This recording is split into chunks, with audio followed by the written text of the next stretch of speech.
শাহিন নামক আইডি থেকে ভাই প্রশ্ন করেছেন যে আসসালামু আলাইকুম রহমতুল্লাহ, আমি সফর থেকে ফেরার সময় বাসে ওঠার পর জোহরের নামাজ কাজা হয়ে যায়।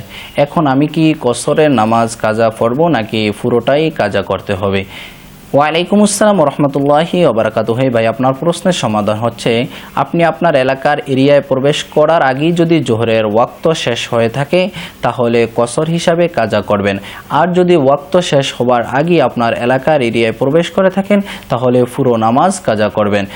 মোট কথা হলো যে নামাজের পুরো ওয়াক্ত সফর অবস্থায় কেটে যায় সেই নামাজ কাজা হলেই কসর করতে হবে, আর যে নামাজের ওয়াক্ত থাকা অবস্থায় মুসাফির নিজ এলাকায় প্রবেশ করে সেই নামাজ পুরোটাই পড়তে হবে, কসর করা যাবে না।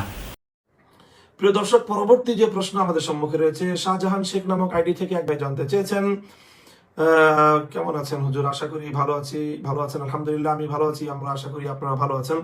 আমার প্রশ্ন হলো, যেহেতু আমি একজন জাহাজ শ্রমিক, তাই আমাকে দেশের বিভিন্ন স্থানে যাতায়াত করতে হয়, যেমন চট্টগ্রাম থেকে ঢাকা, ফরিদপুর, খুলনা ইত্যাদি স্থানে পণ্য পরিবহন করতে হয়।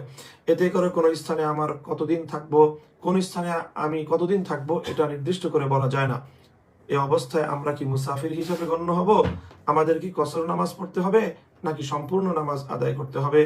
যদি কসর পড়তে হয় তাহলে কসর নামাজ কিভাবে আদায় করব, এ বিষয়ে বিস্তারিত জানতে চাই।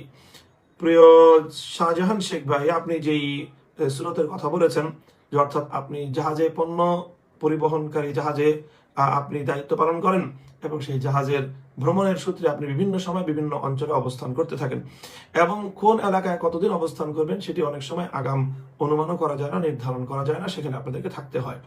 তো এই যে এইভাবে যে অবস্থার কথা আপনি বললেন, এই অবস্থায় যদি আপনি যদি ভ্রমণরত অবস্থায় থাকেন তাহলে সেক্ষেত্রে আপনি মুসাফির হিসেবেই কসরের নামাজ আদায় করবেন।